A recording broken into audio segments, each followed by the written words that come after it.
whenever we do our annual update about the state of the real estate market in the Czech Republic, most questions are always asked about residential. And so we typically always overrun the time that was dedicated to the session. And so we decided to actually have a separate session about the residential real estate market.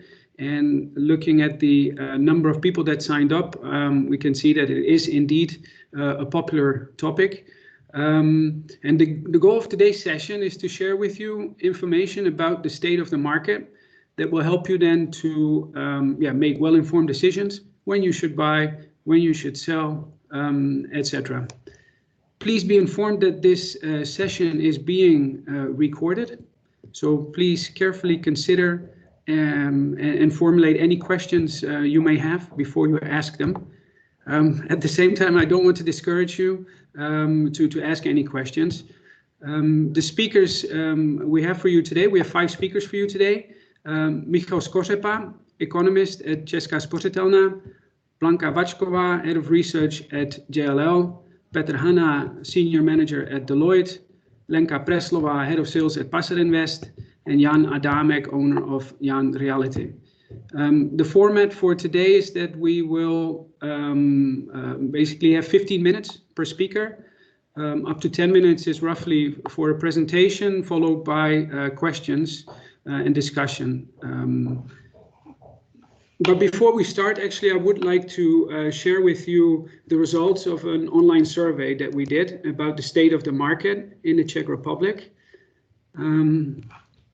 Let me try and share that with you.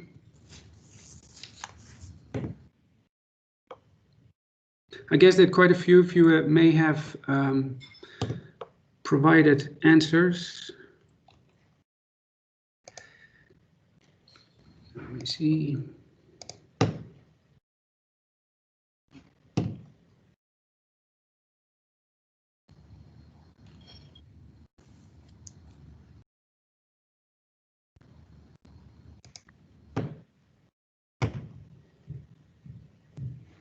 I think by now I should be used to using technology to present something online. I think you can see it on my screen.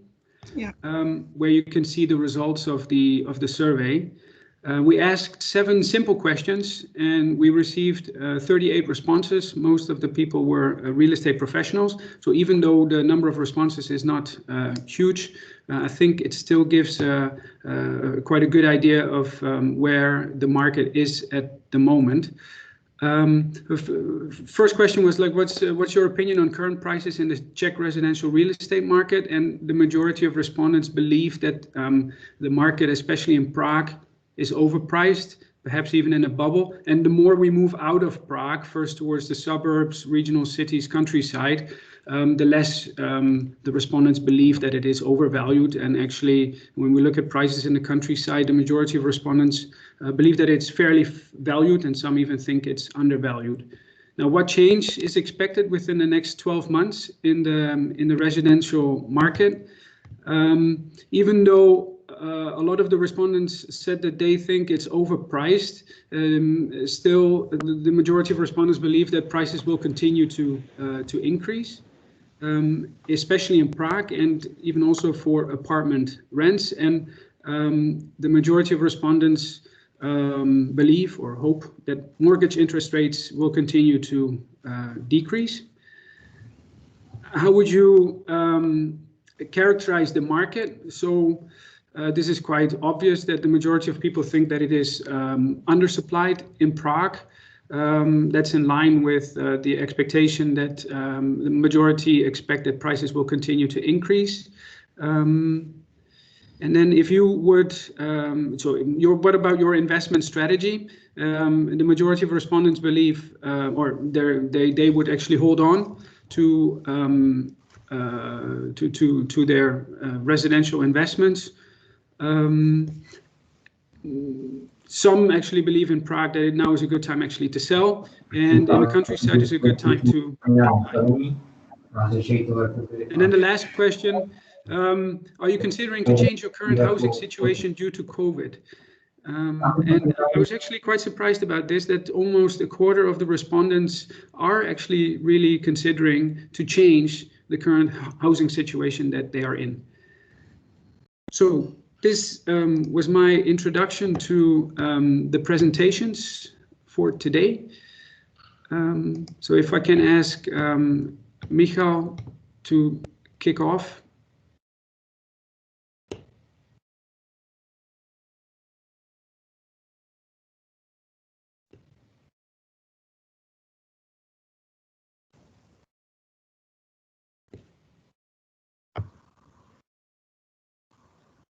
Michal, we can see your presentation, but I think you are on mute, so we cannot hear you.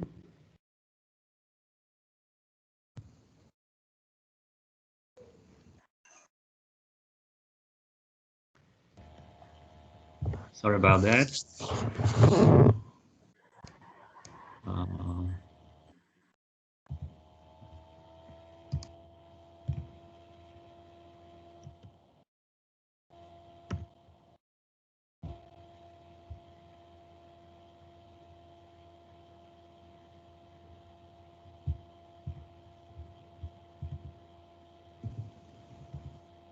So, is that okay now? Yeah, perfect. Thank you. Okay, sorry about that. I will try to be very brief. Of course, there are many things that can be said about any economy, about the developments in it. I will try to focus just on a few aspects which, in my view, are the most important then for what's going on in the real estate market. And I will certainly focus on the residential part of real estate market because that's the part which is covered much better by official data. So it's much easier to analyze it.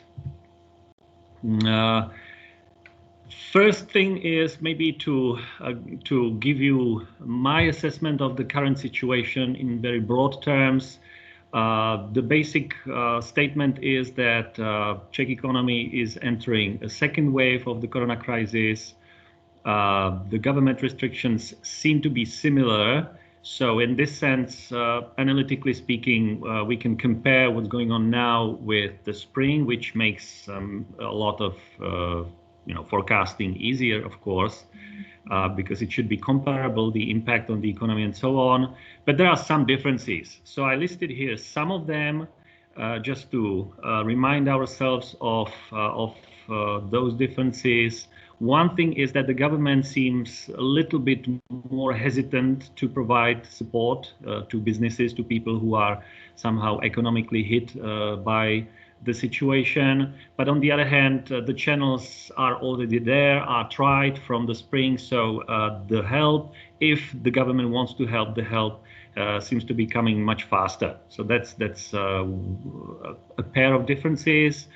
The question is the sentiment, which is of course very important, sentiment both on the part of households and companies, because if these agents do not feel well, are afraid of the future, they then restrain their purchasing or investment plans, and that hits the economy significantly. That's something that's not clear. We will have data on what people think, but this data comes with a certain delay. So right now we know, I think about September, that's the latest number. I will show you those numbers a minute later. So there is a sort of delay. Another difference, more technical one, is that this time the whole problem falls within a single quarter, the fourth quarter.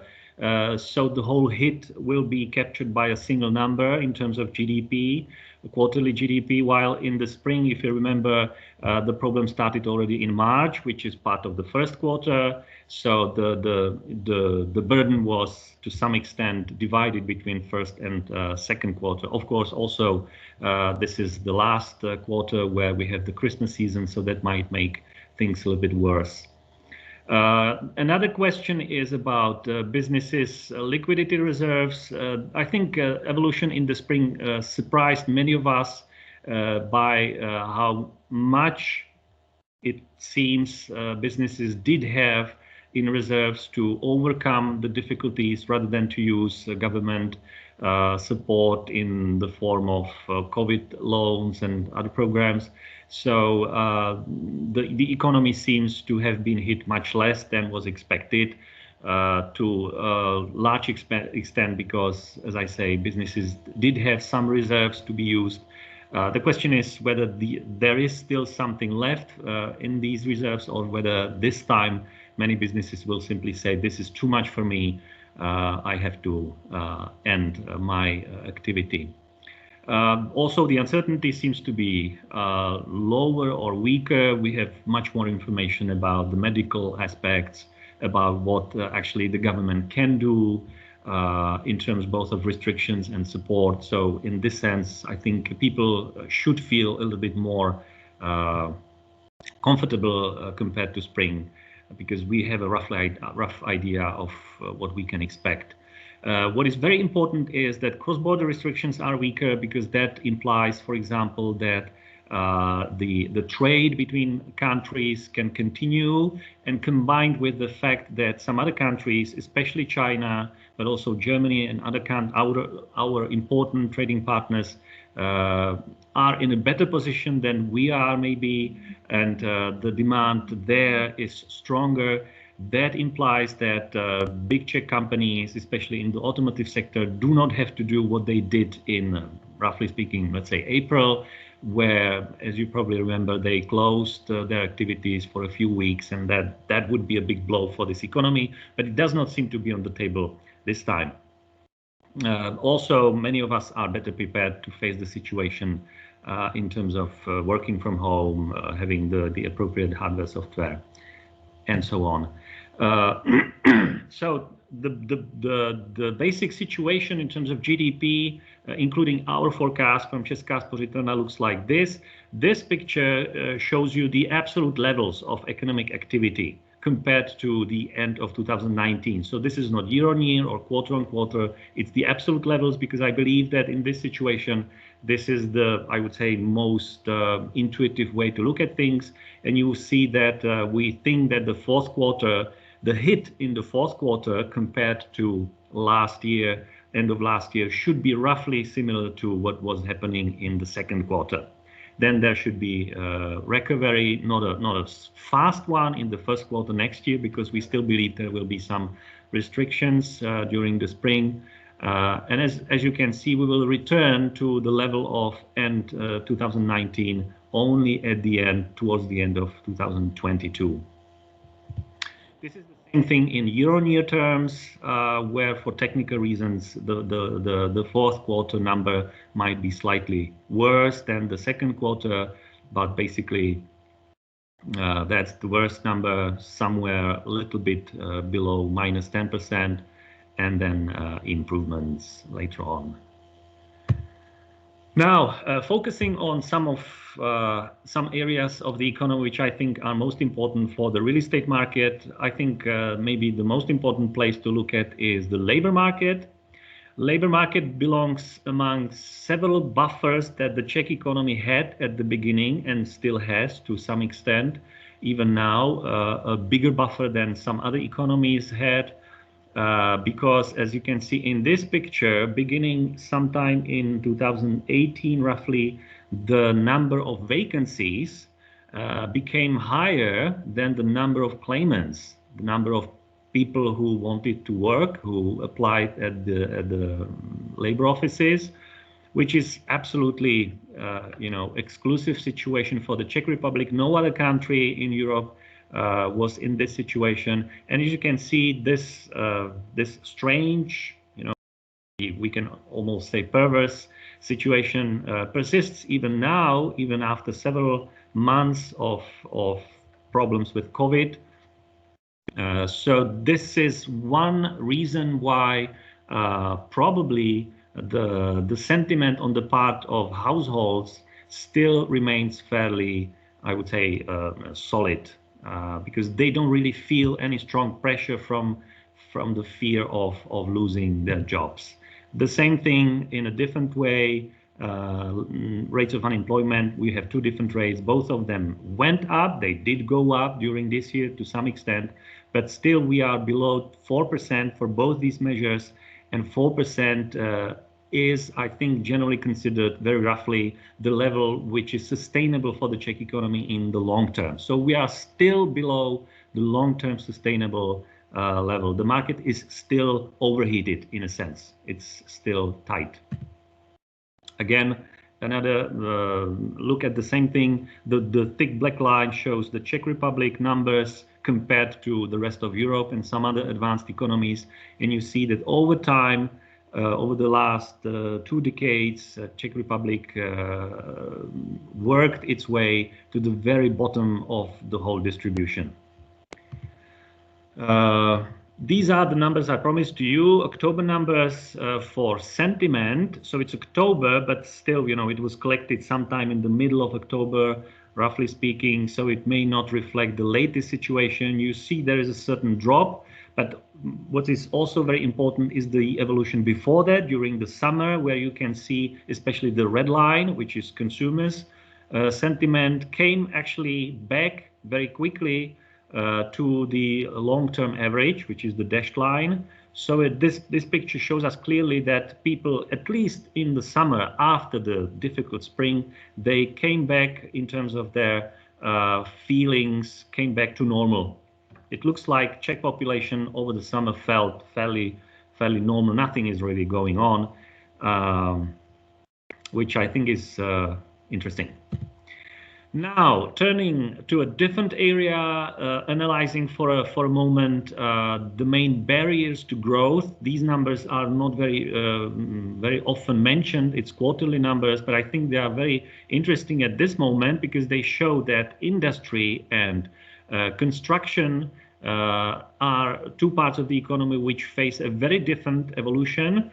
Here in this picture, we look at industry, and you see that after a few quarters, let's say, where the blue line, which is not enough employees, lack of employees, was the main barrier. It was higher than the red line, which is not enough demand.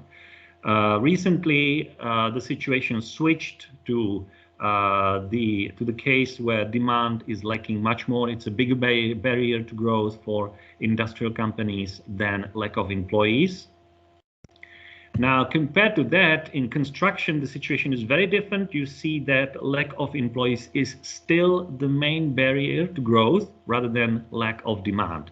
So building companies have more problem with finding enough people, still even in October this year, than with finding enough orders or deals to earn money.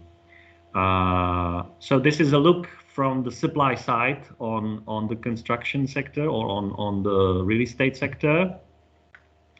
Now, before I jump to the prices, this is a quick rehash of the main observations. There is a lot of buffers that the Czech economy had at the beginning. I already talked about labor market, very low unemployment, also low public debt. We all hear about the ability of the Czech government to borrow much more money. It's true, Czech economy was and still is near the bottom of European Union in terms of public debt.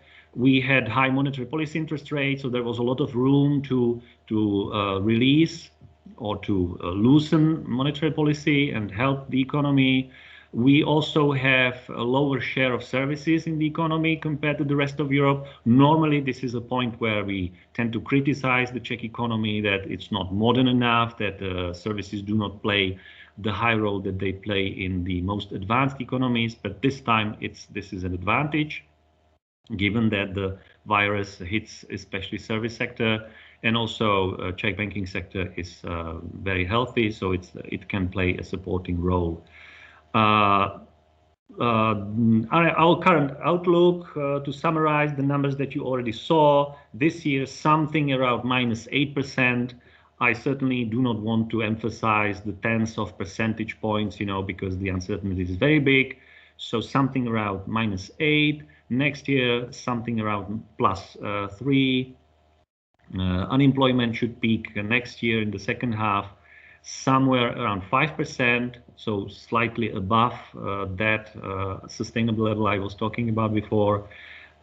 Czech National Bank should probably, in our forecast at least, it should hike for the first time at the end of next year, 1 year from now roughly, and then slowly going up later on. And Czech koruna should at this moment probably stay where it is now, which is already below 27. Now going very briefly to real estate market, residential, there is a lot of factors, of course, we can list many factors which have implied over time very strong price growth. I will certainly not go through all of them. What I want to emphasize is those factors which are, I would say, new or a little bit surprising. So on the demand side, the big surprise, absolutely big surprise for all of us who want to forecast this situation is that actually demand for mortgages, which is an indirect indication of the demand for buying, of course, houses or flats, was or has been this year much stronger than last year, while the expectation in the spring at the beginning of the crisis was the very opposite. So we see that households, at least until now, have felt very sure that they can afford a new mortgage. So that's the demand side. I would surprise the main surprise on the demand side, and on the supply side, as I said, building companies actually have a problem to find people rather than to find new projects.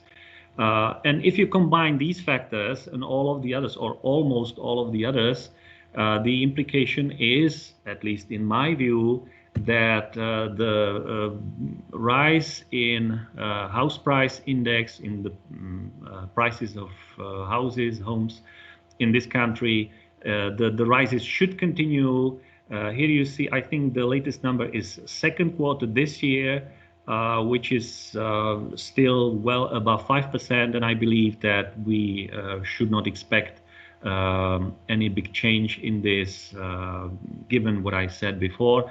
Also, another reason is that the demand should be supported also by the monetary policy stance, as I talked about it, because very low interest rates, which is something that should be with us for at least 1 year more, and the low yields across the whole horizon of investment assets implies that for many of us, houses or homes, flats are a way to invest money and to earn some decent income, while it's difficult to earn it in other ways of investing. I guess that's all I have from my side. Maybe a last sentence on the possible solutions. One, of course, which is talked about a lot, is improvement in the construction law. That's a long-term issue. Another possibility, which I am a big fan of, but which I find slightly controversial in the Czech context at least, is that we should, in my view, use much more the real estate tax. If you compare numbers, you will see that in Europe it tends to be used much more than in this country.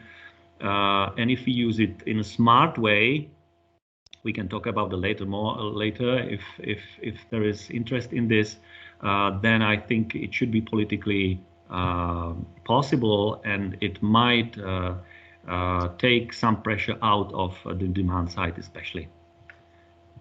That's it. Thank you for your attention, and I'm ready to discuss any of these issues. Thank you very much, Michal. I think that's a very good background on the economy for the rest of the discussion today and the other presentations.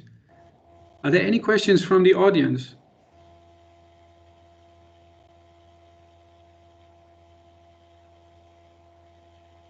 I take that as an.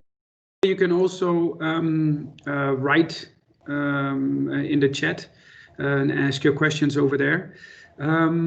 Okay, then we continue to Blanka. And Blanka is going to put everything into an international context to see how we are comparing to other markets. Blanka, over to you. Thank you, Bert. Good morning, everyone. As Bert pointed out, today I am going to speak about residential market in Czech Republic in wider context. That will be context of Europe and Central Eastern and CEE. And because why or what is the reason? The reason is that there are some similarities, there are some trends, but also differences. And so it should help us to see the market in wider comparison, and also it would set the scene for the presentations, which will be dealing in more detail with the market in the Czech Republic and Prague. So let's begin with this map. The map is showing or demonstrating one of the key factors or key reasons that are behind each residential demand, and this is demographic. We have the map of Europe. Sorry. Yeah, maybe I'm the only one, but I'm only seeing still the first slide. Okay, so any change? No, Blanka. No? And it's not like in full screen format. It's sort of like you are still editing some. Okay, you know. Because for me it shows I switched and sorry, once again. We're trying before and it worked well. Is it better now? No, there's, format background. You are in some kind of editing format. Maybe. Okay, one more.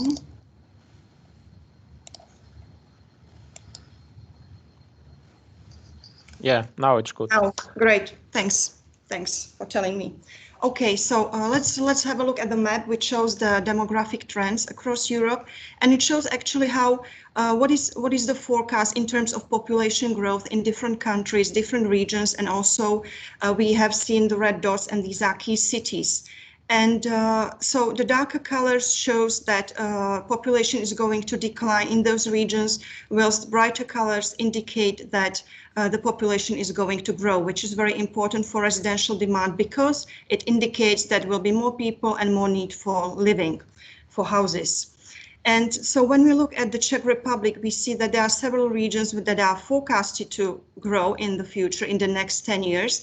And the best growth or the highest growth is expected to happen in Prague and in surrounding central Bohemian region, which is no surprise to us because when we speak about urbanization, when we speak about Prague being the economic powerhouse of the country, people are moving to the city, they find jobs here. It is a university center. It is also a global tourist destination. I'm now in trouble, but it is. And so all these factors were behind strong residential demand in the past, and this also indicates that this is going to last for the future. This is one of the differences between countries in Europe. This shows what is national home ownership in each country. And we can see that on one side of the axis, we have countries from Central and Eastern Europe, including Czech Republic, where the home ownership is very high, which means that many people, almost 79% up to 96% in Romania, that are living in their own houses or apartments. As opposed on the other side of the axis, we have countries like Switzerland, Germany, or Austria, where we see that there is a much lower share of home ownership, from 43% in Switzerland to 55% to Austria. The European average is somewhere between 66 to 69%, depending whether we are looking at Euro area or European Union. And what is also interesting is to see what is the trend on those markets over the last 11 years, between 2007 and 2018. Those markers on the screen points, the red marker shows that there was a decline in a number of home ownerships in the country over the period, whilst the countries like the Czech Republic, Poland, Romania, Slovakia, but also France or Netherlands, they registered a growth in home ownership. When we move to cities, there is slightly different situation. These are key cities or capital cities of the country. And home ownership in those cities is much lower than is the national average for each country. It is the case for Prague, where there is 35% against almost 80% for the Czech Republic. But for example, other cities, the difference is even higher. For example, in Berlin, it's only 17% of people who are living in their own house or apartment, as opposed to 52% in Germany. On one side, again, there are cities from Central and Eastern Europe where the home ownership is almost as high as is their national average. When we look at the supply side of in those key cities, when we look at year 2019, we see that the highest number of units or apartments, houses, was delivered in London during the year. It is more than 23,000 units, but the second comes Warsaw with more than 21,000 units being delivered. When we look at Prague, in the last year it was about 6,000 units, which is a combination of new built apartments and also family houses. In this context, it is whether it is enough, it is not enough. This is all relative. When we look at the second chart, it shows us what it means in terms of supply as percentage of total stock in those cities, and we see that the highest supply was delivered in cities of Krakow, where more than 3% of the total stock was delivered in 1 year, followed by Warsaw with more than 2% and Vienna also 2%. In Prague sits somewhere between Manchester and Munich with approximately 1% of total stock being delivered in 2019. When we look at a longer time series and look at years starting from 2012 to 2019 and compare the cities, again, London is the leading city in terms of new construction, but it is followed by Warsaw, where more than 140,000 units were delivered during the period. Whilst in Prague, we have 40,000 units delivered during the period, which is 100,000 units difference from 2012 to 2019. What is also interesting is that, for example, cities like Vienna and Berlin, where the construction activity was quite high, the construction activity changed through the period, because when we look at the numbers in 2012, the levels were not so high, but they accelerated across the period.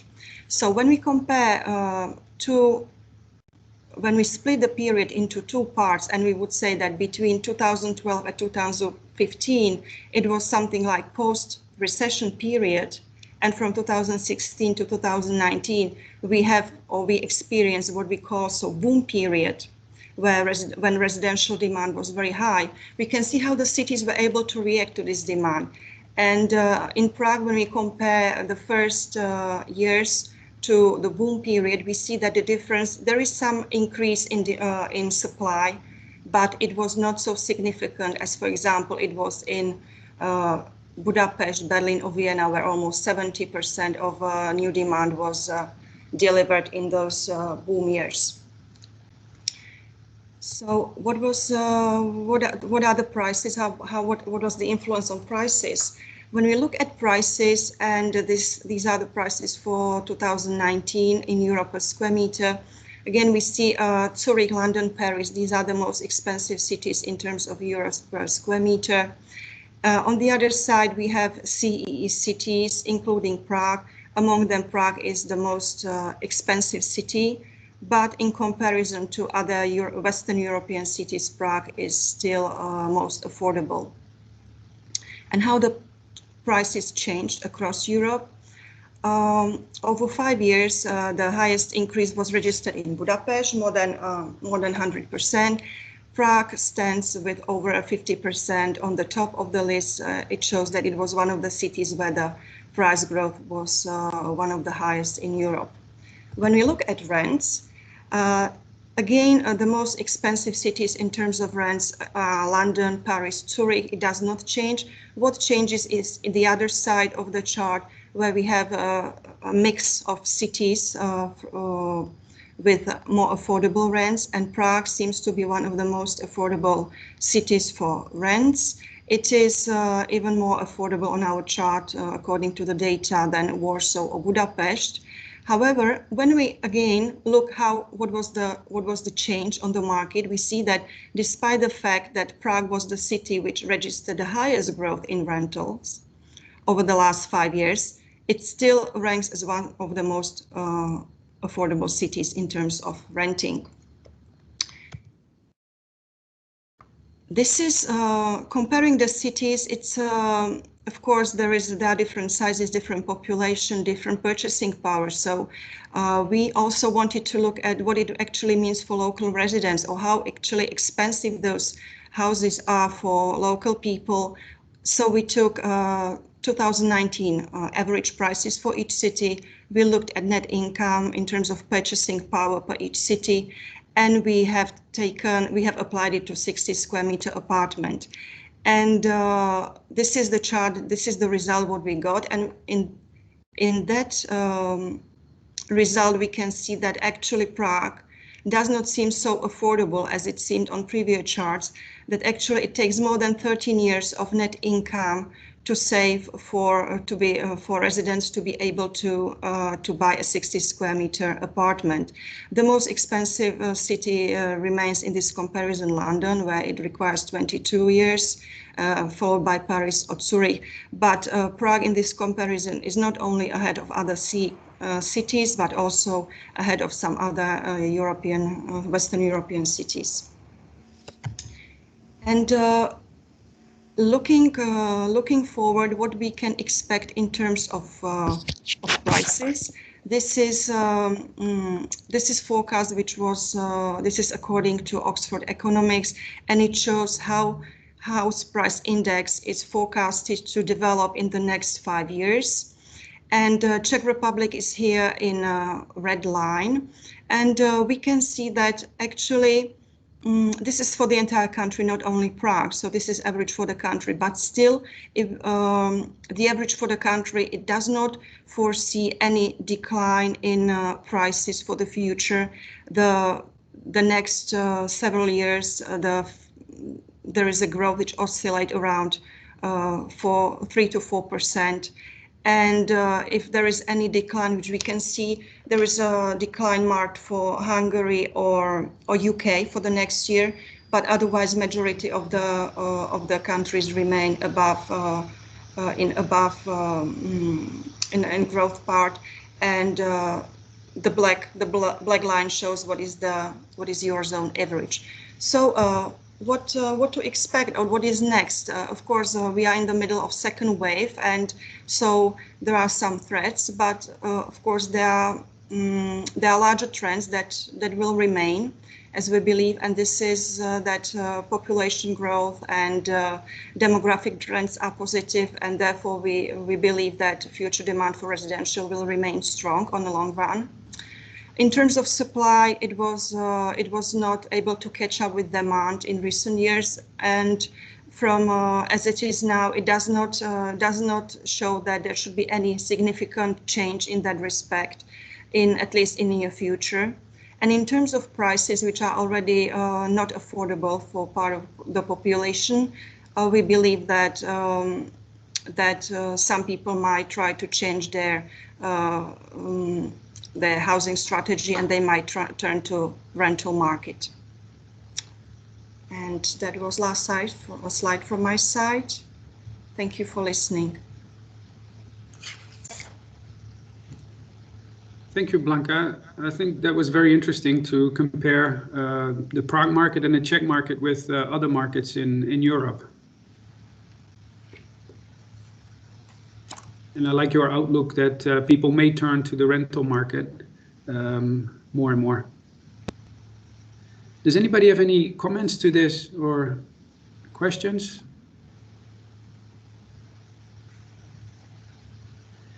I see that some questions were asked following Michal's presentation in the chat. What I would like to suggest is that we will answer those questions after all the other presentations are done. So for now, I would like to ask Petr to present statistics in detail of the Czech market. Petr, over to you. You're still on mute.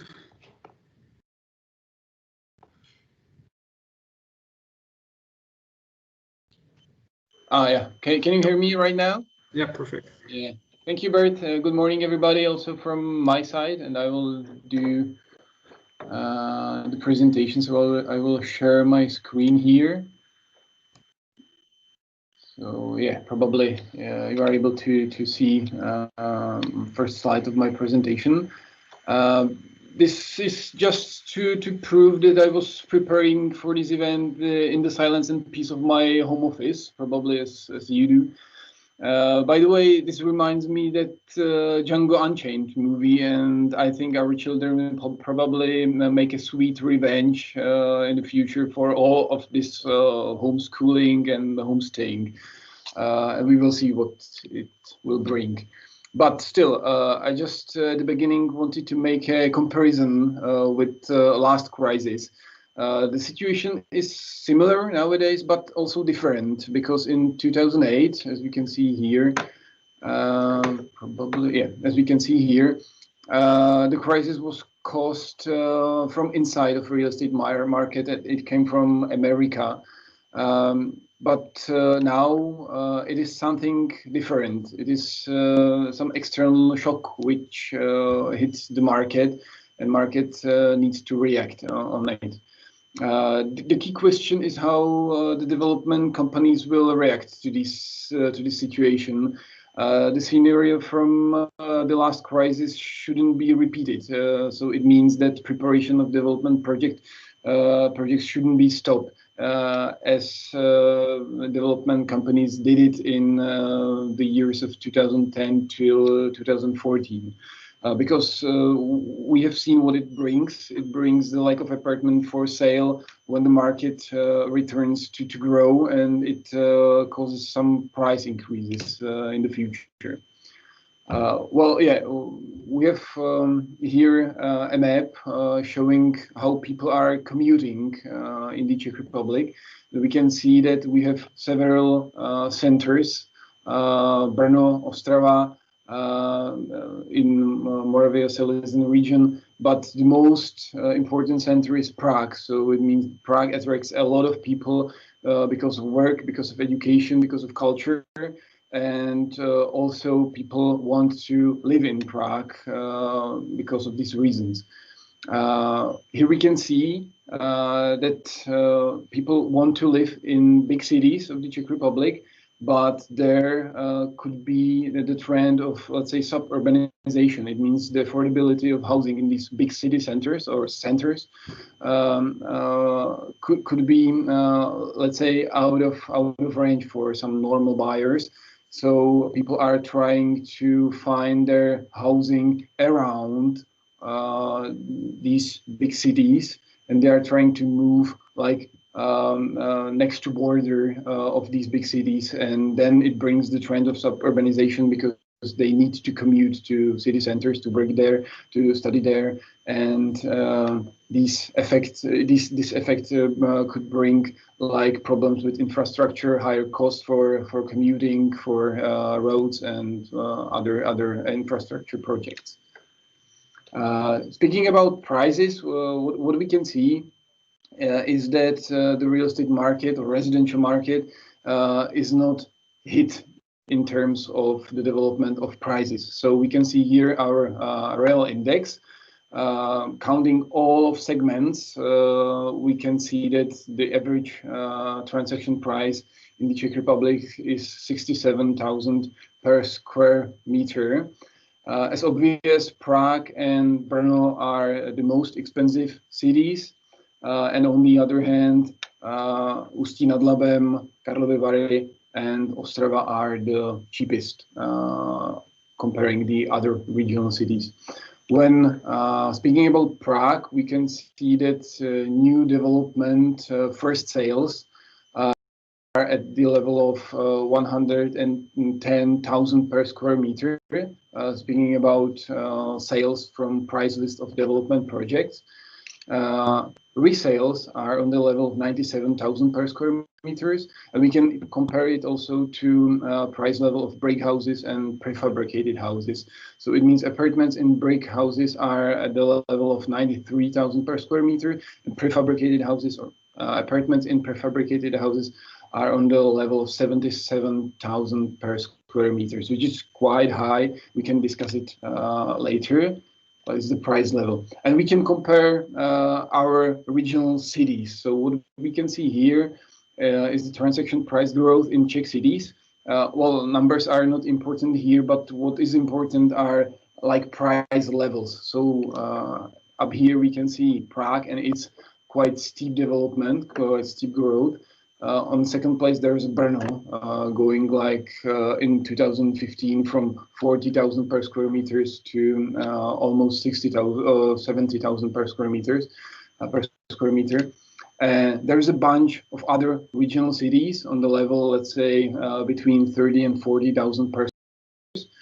And the worst ones, as we can see here, are again Ostrava, Karlovy Vary, and Ústí nad Labem. We can discuss, for example, if in these cities is the space for building something, or we can like handle the housing market in any other manner. Comparing to Prague and going into detail of individual segments, we can see here the development of prices in new development is the green one.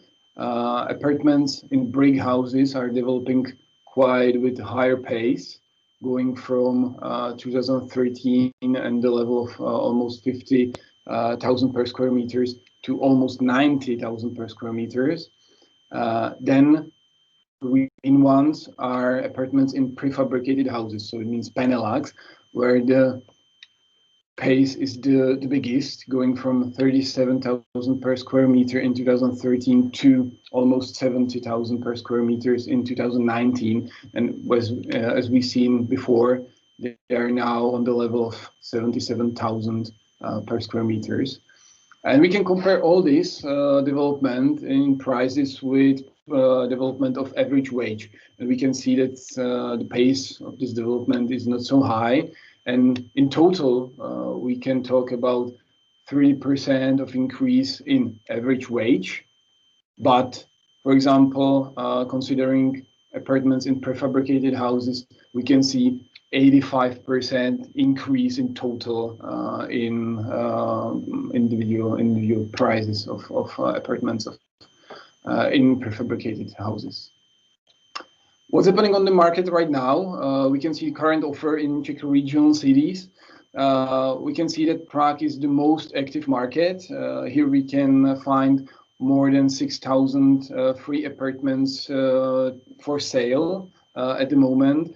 The volume of the market is more than 47 billion Czech crowns when you want to sell it right now and everything. I would say that Brno will be the second most active, but it's not true. Central Bohemia region with more than 1,000 free apartments for sale is very active with the volume of more than 4 billion Czech crowns of apartments. Very active is also Olomouc and, for example, Liberec. On the other hand, we can see that, for example, in Ústí nad Labem, there's nothing to sell right now, and also Karlovy Vary and Ostrava are not so active. But in total, more than 10,000 apartments in development projects are right now on the market, and the total volume of the market is more than 64 billion Czech crowns. As I said, that in general, residential markets regarding the prices is not hit at all, and the trend is still the same. So the prices are growing, but not so. They are still growing. We can see that the impact is on the rental market right now, and what is impacted are rent prices. Here we can compare again all regional cities in the Czech Republic, and we can see that the most expensive are again Prague and Brno, and on the other hand, as usual, Ústí nad Labem with 164 crowns per meter is the cheapest ones. Ostrava also 171 Czech crowns per meter. In total, the average number is 245 Czech crowns per square meter, and we can see that the market in the regional cities, almost all regional cities, is increasing, but it's not the case of Prague. We can see a big difference in Prague. Here we can see the development in individual weeks of the year 2020, and we can see that Prague is developing in a different way than other regional cities. So what we have here, the green line is the development in 2020 in Prague. Here the dark green is also the Prague, but last year, so it means 2019. And the blue one here is regional cities, so it means the development of regional cities in 2020, and the dark blue shows us the development of regional cities regarding the rent and the rent prices in 2019. So we can compare. We can see that Prague is on a much higher price level, and everything was fine till the lockdown in half of March. And we can see that after this lockdown, rents in Prague started to fall down comparing to 2019, and now, let's say, in current situation, we are on a lower level, very lower level than in 2019. So the actual prices of rents in Prague are somewhere around 290 Czech crowns per meter. Speaking about monthly rent per square meter. And we can see that almost nothing happened in regional cities, just because Prague was affected with stop of short-term rents and short-term rent platforms, for example, like Airbnb and the others. And also what happened after holidays was that the government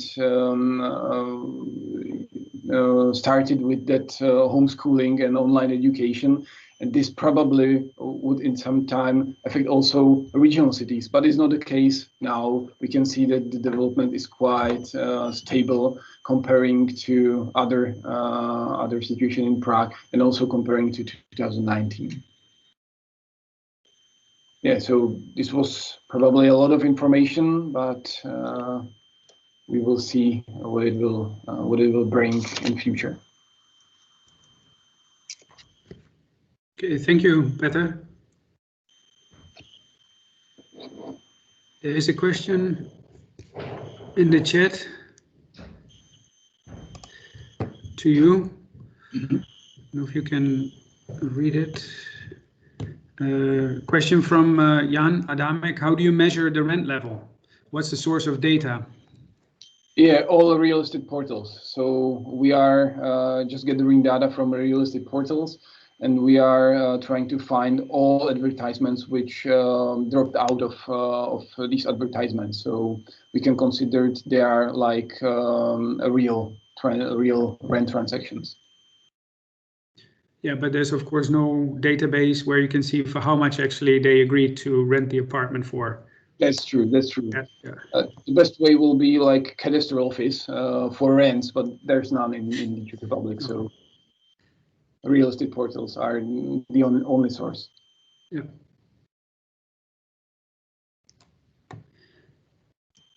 Okay. Any more questions, comments?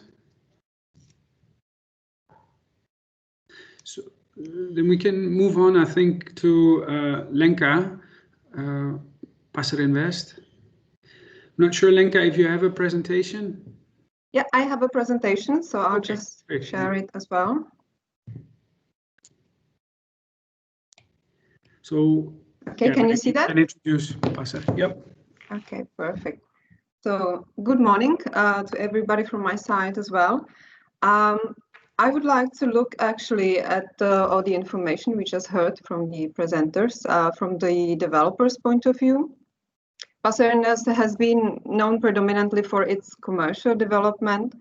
However, we do not focus only on offices, although it might look like this because of BB Centrum in Prague 4 and our project in Ostrava.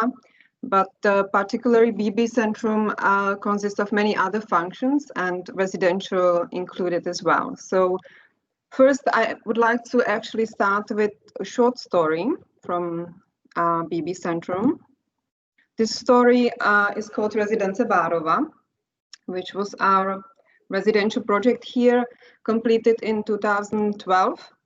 And as you look back in time, the selling process was actually happening during the very unfavorable times on the residential market after the financial crisis in 2008.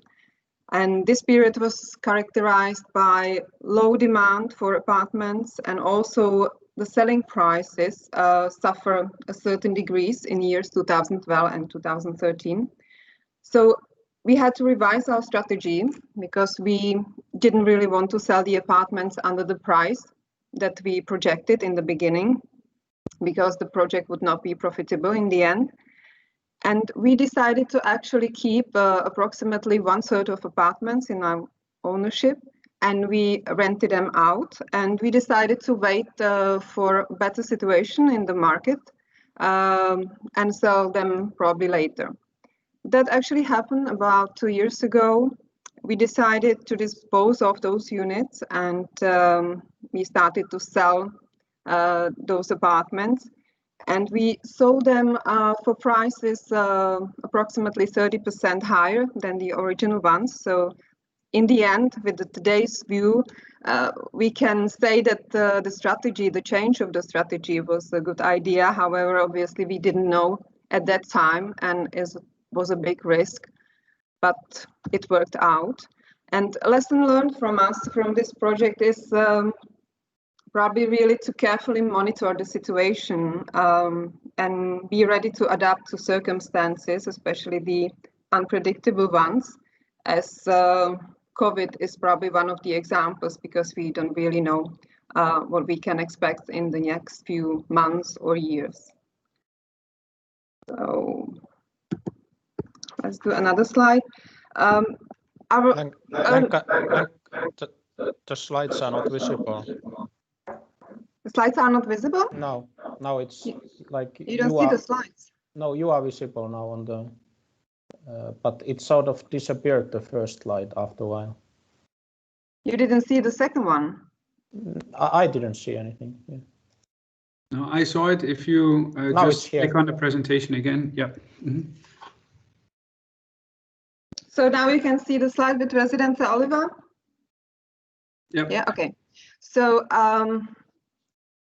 our early experience with Rezidence Bárova luckily didn't discourage us from preparing the further projects, and Rezidence Oliva is our current residential project. It's just before the start. It's a smaller project, and I just would like to mention here the biggest challenges of the project that we are facing here. Those are major delays in the permitting process. And because we had so many changes of the deadlines already for beginning of the sale, and the construction prices in the meantime actually has increased, as we already heard from the previous colleagues. The pricing strategy had to really be revised regularly, because if you have some project balance in the beginning, then it will definitely change over the time, as especially the permitting process is really unpredictable. And plus now in today's situation, we are still waiting for any potential impacts in respect of COVID, although so far it seems that the impacts are not so major. So let's hope that it will stay like this. We are also preparing some further new projects. You probably heard about Nové Rostily project, which is development of a brownfield area at the Rostily metro station. It should be basically new city quarter with also some residential part. In this project, we actually planned from the beginning to have part of the apartments for rent. So it will not be the change of the strategy during the project. And the challenges in this project we face, again, it's a permitting process. It's very difficult to say when the buildings will be ready and when we can start to offer them to people. I mean offices, both offices and residential. But also in this case, because it's quite big area, and of course we have to have discussion with the local people. Sometimes it's very difficult to persuade them about the change, that we do not want to damage the area, but we want to build something which will be also for their benefit. And it will take definitely some time. So we'll hope that step by step we will get to the end and we will start construction soon. Now, I actually would like to have a look at the challenges. Some of them I already mentioned. Challenges for us that we have to face. One big challenge are the construction prices. The increase in the prices of both material and labor was already mentioned here. But it's not only about the prices of those inputs, but it's also the availability of the foreign labor force. I think Michal Skořepa mentioned this in his presentation as well. And especially now in the COVID area, it's very difficult for those foreign workers to actually come to Czech Republic and work here. And should those workers be replaced by the local people, which often have higher salary expectations, then it will be another thing which will push probably the prices up, and the construction prices will continue to grow, and it will have a direct effect on the selling prices as well in the end.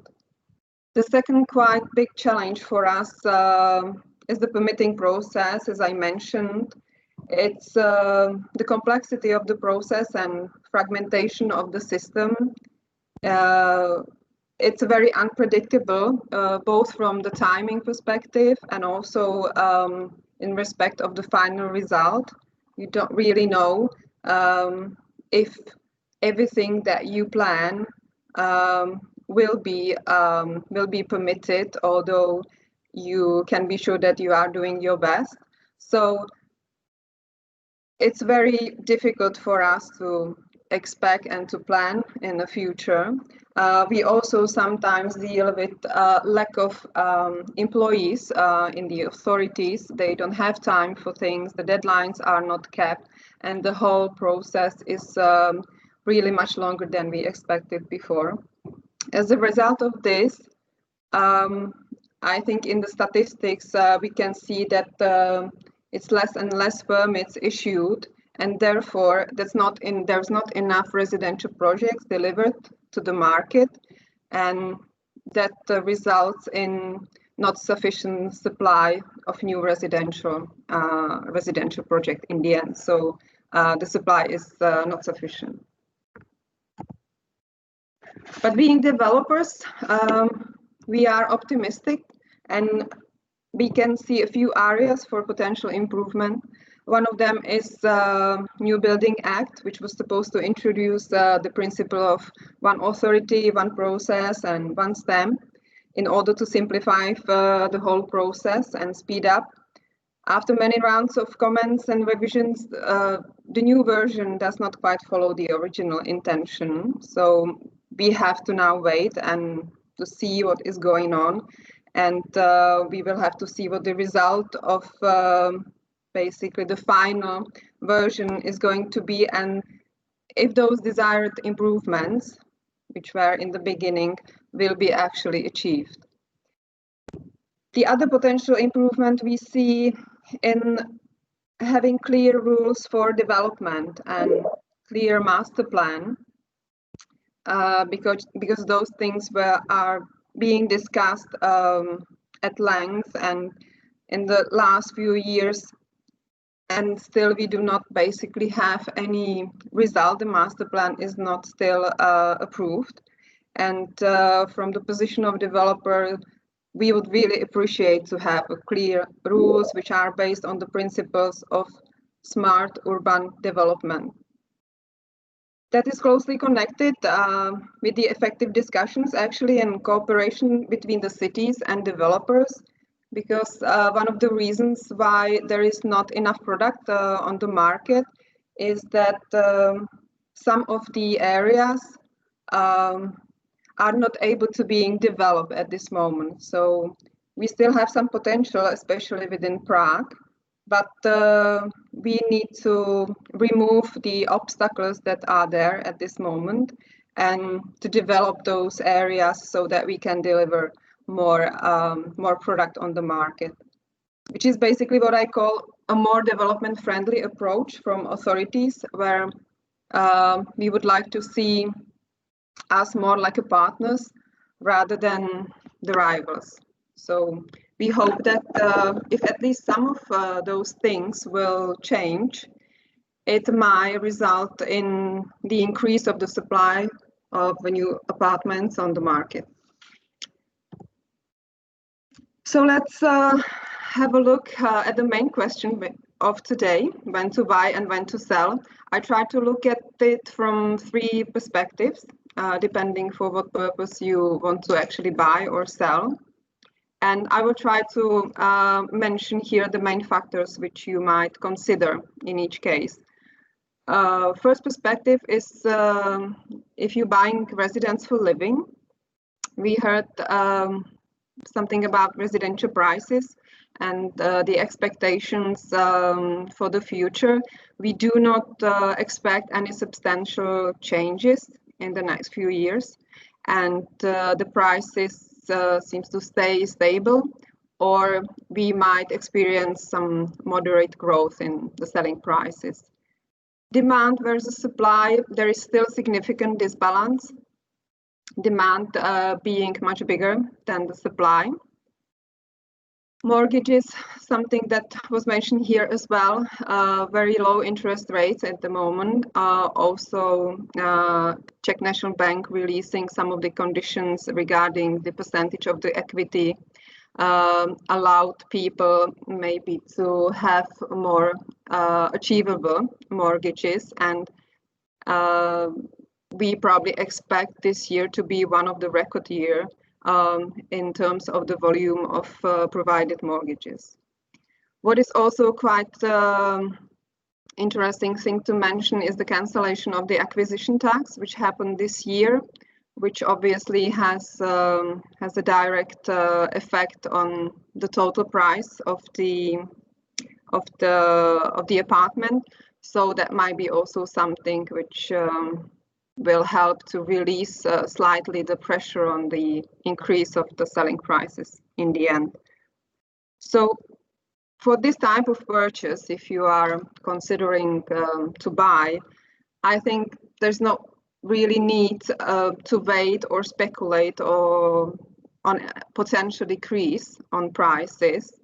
In case of buying or selling, again, there's probably no need to speculate on any increase of the price, because it seems that in the next few months at least, the prices will be very stable and the market will not change substantially. If we talk about the apartments for rent, again, we already heard that the share of the rentals is growing. One of the reasons can be that some people cannot afford to buy now anymore because the prices of residential went up so high, then it's not achievable for them. And another reason for that might be younger generations, which also now are part of the market and are looking for some accommodation. They sometimes do not really want to own anything, so they prefer the rental apartments and more flexibility. The bigger supply was also mentioned here. It was especially in connection with the COVID situation, where many of the short-term rentals, which were used for the tourists in connection with the Airbnb or any other similar platforms, we can say that basically this whole industry at this moment is not performing at all, because there are no tourists in the country, or just a very little. So one of the options for the owners of those apartments, it's either to convert those apartments for the long-term rentals, but probably for a lower rent, or offer them for sale, which might help the supply, which is not sufficient. But I think that people probably wait still how the situation is going to be in the future, and they are postponing any decisions whether to sell or convert it to something else. And what is also quite important is that, especially in Prague, as Peter mentioned, the rents are slightly decreasing. So if you buy the apartment to rent, and if you compare the purchase price of the apartment and the return on rent, basically this is getting slightly worse at this moment. So it may not be attractive option. And the last perspective is real estate residential as an investment. Many famous investors and businessmen have been recently asked where would they maybe recommend to invest money, especially now in the COVID era. And quite a lot of them mention and considered real estate as a relatively safe instrument, because it seems that it's slightly less volatile compared to stock markets, and it's better for, at least at this moment, for retaining the value in the long term, as we heard that the prices of the residential will not change dramatically in the next few months. And of course, if you buy apartment as some kind of investment and you will rent it in the meantime, you might also have some extra income from the rent, although that income will not be probably so attractive, but still it's something extra that you might gain next to the retaining of the value of the asset. So I think that I probably summarized and said everything what I wanted to say. I think the decision when to buy and when to sell is in the end up to everybody, depending what the situation we are in, and also what is the purpose of owning or trying to acquiring the property. So I hope that I managed to at least mention some of the main factors that you should consider when deciding whether to sell or buy or wait, because that was also another option that I noticed that was mentioned in the result of our questionnaires, that people in this period of time tend to wait and postpone their decision, waiting for what is to come in the future. So that's it from my side. So if you have any questions or comments, please, now is the time or later. Yeah, Lenka, thank you very much for sharing your view on the market and also the view of Passerinvest and what your plans are. Maybe I'll immediately, well, if there are there any questions? Sorry.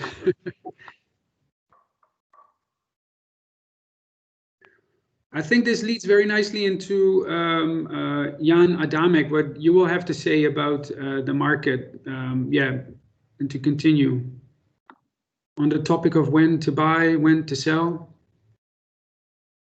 Hello, everyone. Can you hear me? Yep. And do you see my presentation? Yes. Okay. So good morning again. I am Jan Adámek from Jan Reality. And because I'm not coming from such famous and beautiful companies like Česká Spořitelna, Deloitte, JL, or Passerinvest, let me introduce my company a bit. We are 10 years on the market. We are one of the leading real estate and consultancy firm. We are specialists on second-hand real estate and development projects. We have over 2,000 transactions completed, and the team is quite stabilized. We have all agents over 6 years with us, except the 2 newcomers. Housing conflict. What is that? Housing is an everyday need. Everyone has the right to live somewhere, but on the other hand, housing is a business commodity. Everyone who owns something not using for him herself wants to maximize their profit. And this is what makes it so difficult. I would like to start with the history.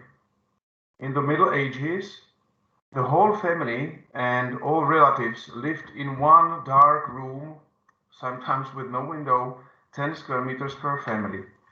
And then, Industrial Revolution, many things changed. People started to live in their own apartments and houses.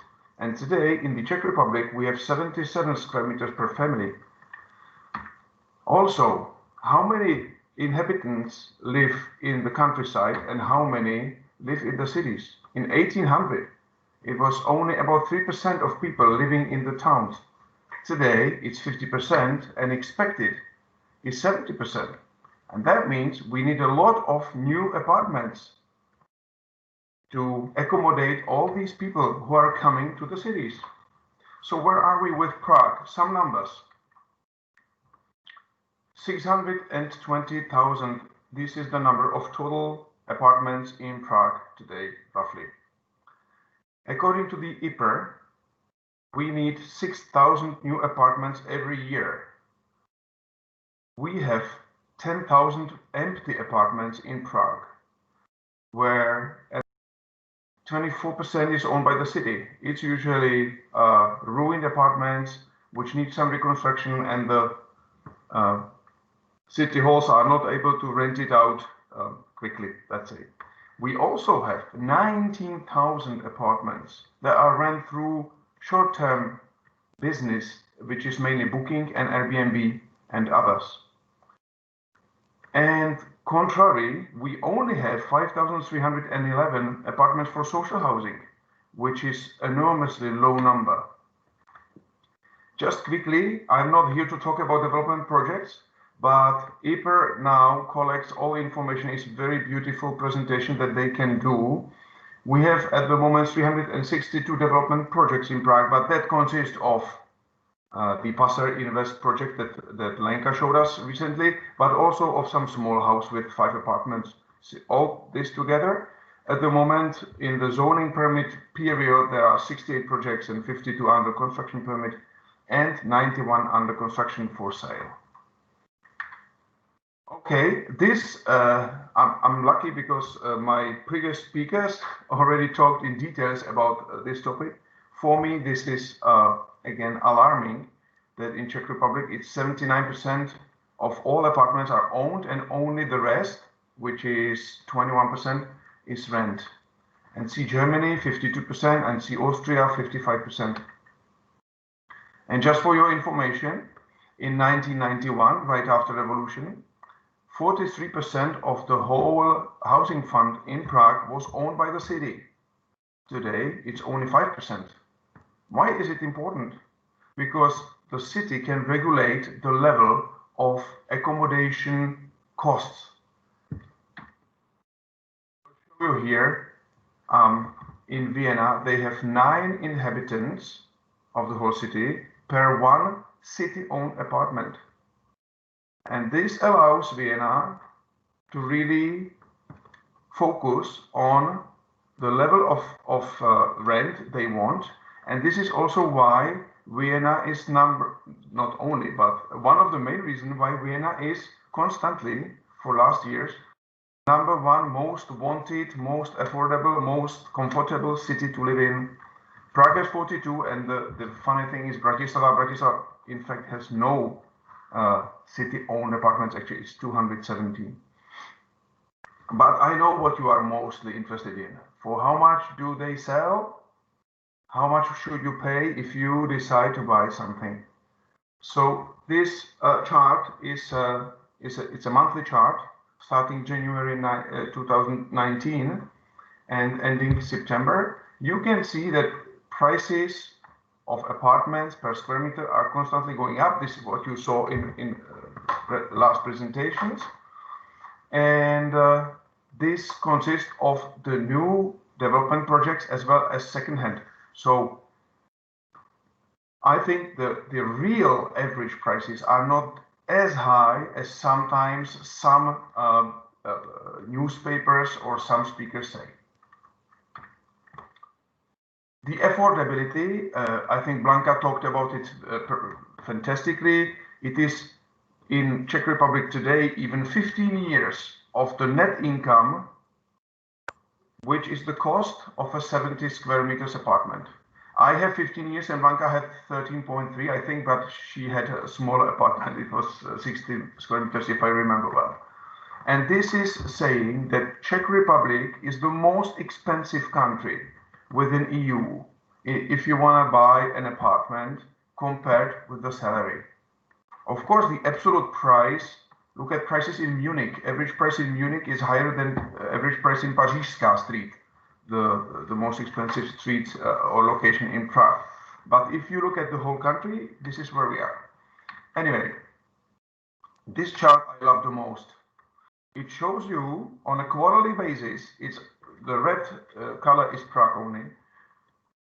Since 2008 till second quarter of 2020, what was the increase or decrease of the price? 2010 is 100. So you could see in 2008, prices were on 115% compared to 2010. And since the half of the or middle of the 2012, prices are constantly and only going up for 8 years. So if you have a question, is a purchase of an investment apartment a safe investment? In general, we can say for last 150 years in the Western Europe, in every 10 years period, you made money on it. So in every 10 years period, the selling price would be higher than for what you paid it before. Anyway, I'm putting in Czech Republic excluding Prague, which has more or less the same curve, but the decrease in between 2012 and 2015 was much higher out of Prague than in Prague itself. This is young reality actually information, which I would like to show you and demonstrate here the level of demand. So we can see that we are already now facing slower demand. People are considering whether should they buy or not now, or should they wait or not. They are more thinking about buying, and they are more active in terms of bidding. They are trying to get some discount, etc. Here you can see in April 2018, everything we put on the market was immediately sold, I mean reserved. In April 2020, it took 60 days, which means, everything was closed and people were worried. It was pandemic here and they didn't want to come for viewing, so they didn't have an opportunity to reserve as much. This number of days is between the day when we start to advertise each apartment and it ends with the reservation contract. So we find a buyer and they pay some deposit. We expect 60 days now in November, and we expect even more in February, March next year, maybe 2-3 months. So this is something that is could be also called as a financial crisis. People will take time. Just very briefly, a few words about Prague 1. Prague 1 is special for many reasons, but all of our clients are concerning all the time. So Airbnb is not doing well. So are those apartments for sale already or not yet, or where are we? So we will talk about it later. Here I can show you the offer prices, so listing prices. These are not real prices, but prices that you can find on internet, let's say, on advertising. We can say that the average in Prague one is somewhere between 151,000 crowns to 100,000 crowns. It's an average. And here you can see the different prices per each type of apartment, 1 kk, 2 kk. So regular 2 kk to 1 on Prague 1, you would pay roughly something between 10 to 12 million crowns per apartment. Now the realized transaction prices on Prague 1, again on a monthly basis, they are varying a lot. There is a 20% difference between 120, which was the lowest, and 157,000 crowns per square meter. Why is that? It's because there are not many apartments really sold. It's just few. So this is why it differs so much. Last month, the average was 123,000 crowns per square meter. These are data from Cadastral Office. And now I'm finally coming to the point. COVID news. What did COVID bring to the market? I'm sure that you know all of it, but let's summarize it quickly. Internet connection. Everyone needs a very strong internet connection. Everyone needs a new computer and laptop and micro and whatever. A slight problem, which we saw on a funny picture of Petr Hána on the beginning of his presentation, we are all together, the school kids and the parents and the partners, and sometimes it's a challenge. Of course, not in my case, obviously. All household needs some more fresh air. Many apartments are now considered to be sold and bought new ones because there is one more room needed for an office. You have an home office and you have to work somewhere. It's not possible on a kitchen table all the time. And what is interesting, we can say that COVID is a kind of crisis for sure, but this time people have money. Many people have lots of money and they didn't have where to spend them. So what the trends are? Apartment must have balconies and terraces. This is not very new, but it's more strict now. Clients are looking for family houses and they have to have garden, which may sound crazy. All family houses you think have garden? Not really. In the center of Prague or wider center, the gardens can be very small. People need enough space inside, outside. Preferred locations are those with developed infrastructure. Because when you work in an office building, you have a restaurant there, you have a fitness, you have a doctor, you have a pharmacy, you have a shop nearby. But now when you are at home, on a home office, you want the same infrastructure around your home, not around the office building. Weekend houses and cottages are very popular and prices increased massively within last, I would say, 6 months. There is enough equity, I talked about it already, and this is very different to the crisis in 2008 and 2012. Shortly about Airbnb, the short-term accommodation is now known as Airbnb, but honestly, the strongest is Booking.com, represents a majority of the market. You can see on this chart that in Prague there were nearly 14,000 apartments only on Airbnb.com, out of which 78%, which is 10,640, were entire homes. It says it's not any sharing, it is a pure business. So what about shared economy in accommodation? It's a very popular. It's no more shared housing because it's a pure business. In Czech Republic, this is what's typical here. We have no law, we have no rules, and we have a lack of control. Just for your information, there are only 2 full-time employed people on Prague Magistrat who are responsible for control of Airbnb business. There are 56 people in the team in Vienna. Of course, that Airbnb is stealing the availability of apartments for rent. There is a strong COVID pandemic impact. The owners didn't believe it, but it really had happened. On just for your information, on March the 1st, there were only a few hundred apartments for rent on Prague 1. Within 30 days, there came 2,000 apartments for rent just on Prague 1. On Airbnb, many of the apartments are bought without mortgage, so no mortgage. Many of the apartments are owned by politicians, by ex-ODS and chairs as their politicians, and they don't really so much care in the end because they already made some money on it. So definitely not all of them will come on a market. And current politicians, they promised that regulation will come soon. Yeah, sure. So now finally, should I stay or should I go? I mean, should I buy or should I sell? I'm not all the time in line with Lenka, but we will see. What we think, that's the market outlook. Economic crisis is coming. Yes, for sure. Second hand, we expect in some locations slight price decrease. And in every crisis, first what is decreased are the panelák prices, prefabricated houses, as Petr Hána has this name. On new development projects, depending on a location, I don't think prices will go up. I even think that prices may go down in some projects, and in the best projects, prices will be kept on the same level as today.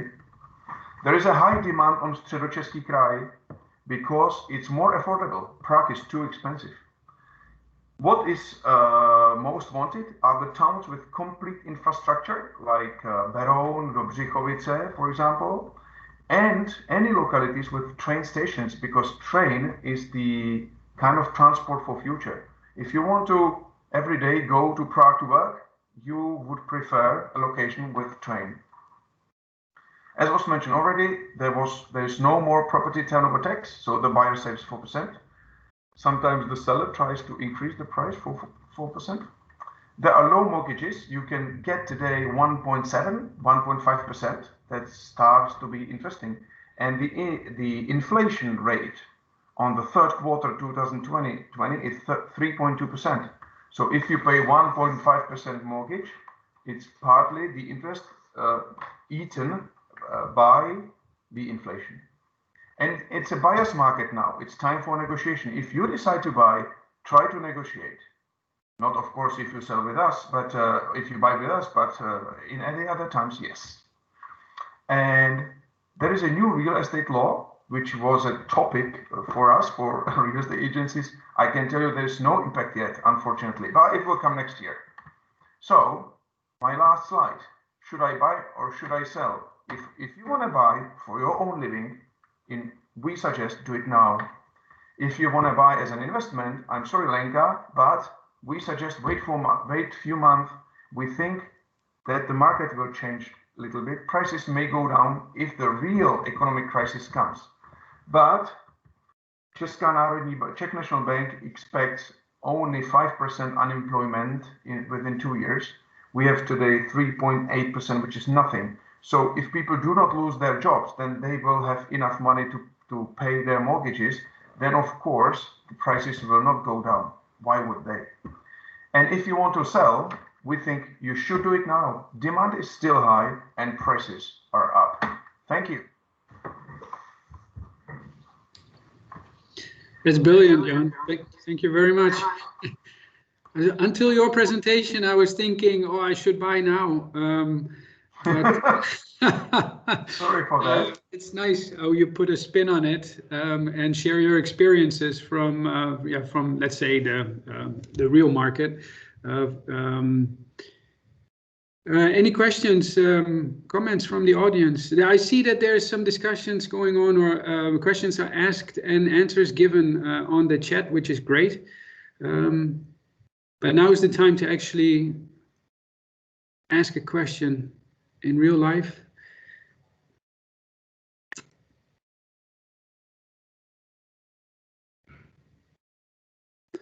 Okay. Well, we ran 4 minutes over time, so I would like to thank all the speakers for really excellent presentations.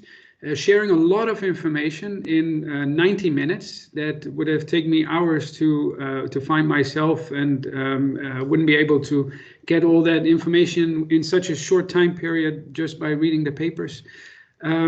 So it provided a lot of information and therefore food for thought. I hope it was useful for you too. Thank you for joining, and hope to see you next time. Thank you all. Thank you. Thank you and have a great day.